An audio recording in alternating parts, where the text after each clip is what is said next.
All right, this is good. I'm not sure if I ever mentioned this in one of my earlier videos, but whatever. I'm going to do it again. But I don't think I did. Anyway, they were talking about when Moses went to the people and he said to God, he says, "When I go back to the people, who shall I say has sent me?" The voice answers, "Tell them I am has sent me unto you. That is my name forever, and the name I shall be known by throughout all generations." The Ten Commandments state, "Thou shalt not use the name of the Lord thy God in vain." Shalt not is a command. Shalt not means you must not. It means that under no circumstances must you do it. That name is I am. Now, first of all, we have all forgotten his name. We say I am hundreds of times a day, and we don't know we're using the name of God. Secondly, we try to break the commandments all day long. We pay no attention to what we say following I am.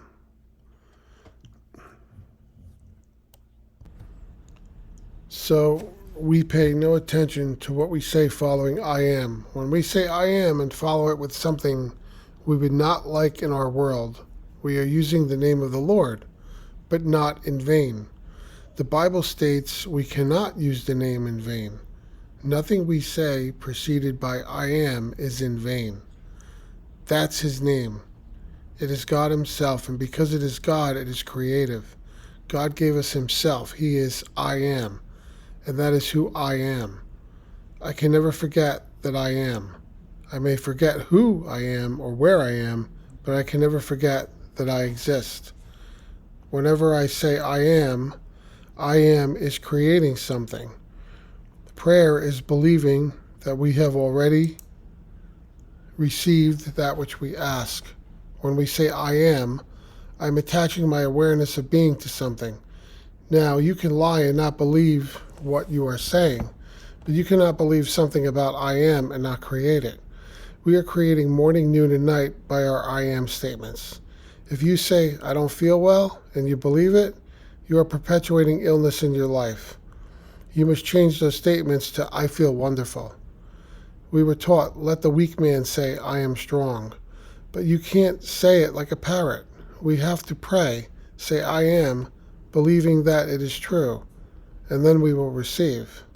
First, we must be like the watchman at the gate. We must watch every thought that contains I am. If you are observant, you will see that you have created every circumstance and experience of your life. Another important word to watch is if.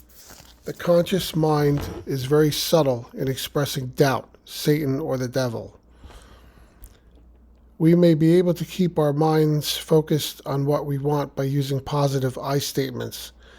If we are not careful, we may let a little if sneak in without recognizing its implication. We could say, I feel wonderful, but then follow it with, if the pain continues, however, I will see a doctor on Tuesday. Ifs are always followed by something negative, and that is simply doubt creeping in to steal the good seed we have sown. Remove the word if from your vocabulary, as it is not productive of that which you would like to reap. If puts everything in the past or future tense, and I always experience what I believe. I am. I am is not future tense. Getting well is not being well. I must believe that I am already what I want to be. Remember, every word that goeth forth from my mouth shall not return unto me void. Do you believe it? In the beginning was the Word, and the Word was with God, and the Word was God. What's his name? I am. So begin to monitor every word, I am, that you say. Do you see a pattern? Don't the circumstances of your life reflect what you have been saying? You have been misusing the creative power that is God, I am. Now that you are aware of what you have been doing, watch every word and make it conform to what you wish to bring into your life. Eventually, you will have faith that what you are stating, though there is no outward evidence to support it, is a fact in consciousness and will shortly project itself so that you may experience it in the outer.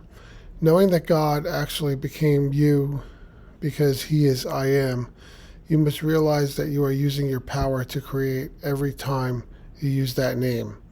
Choice, free will. Creation is finished and you have free will to choose the state you will occupy. Therefore, it is important to determine the ideas from which you think. Any concept that is accepted as true will externalize itself in your outer world. Choice of what you will focus your attention upon is the only free will that you can exercise. Once a thought is accepted and charged with feeling, the creative power within proceeds to externalize it. Whether your assumptions are conscious or unconscious, they direct all action to their fulfillment. It is a delusion that, other than assuming the feeling of the wish fulfilled, you can do anything to aid its realization. Your own wonderful human imagination determines the means it will use to bring your assumptions to fruition. So, I did do a video on this, okay? I kind of remember it now. The title and the thumbnail I used said, "Watch Those Ifs," where I read part of this. But it bears repeating. It bears repeating. I mean, even for myself, just getting caught up in regular language that you use every day and communicating with people in your life. It's so easy to just fall back into those old patterns. Someone says, "How are you feeling today?" And you're something on your body may hurt or be sore or something, and you'll go right back and just say it. You'll say something to the effect of, "I don't feel well," just like he said. So I guess you just have to be in denial and live in delusion, so that those delusions which you want become real, become externalized in your world. And it's, it will take some discipline, because we've set up, everybody is us pushed out. Well, we've set up all these people in our lives, I guess, through our past thoughts. They're continuing in those old patterns, and they're kind of like traps.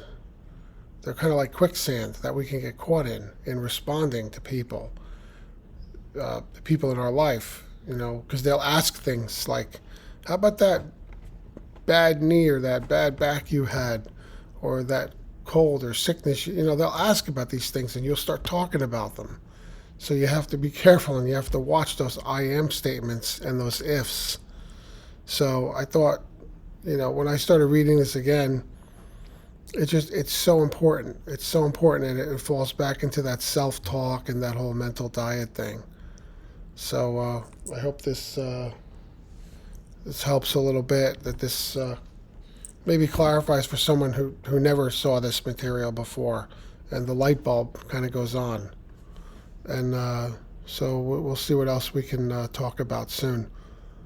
Thanks for watching. Please like and subscribe.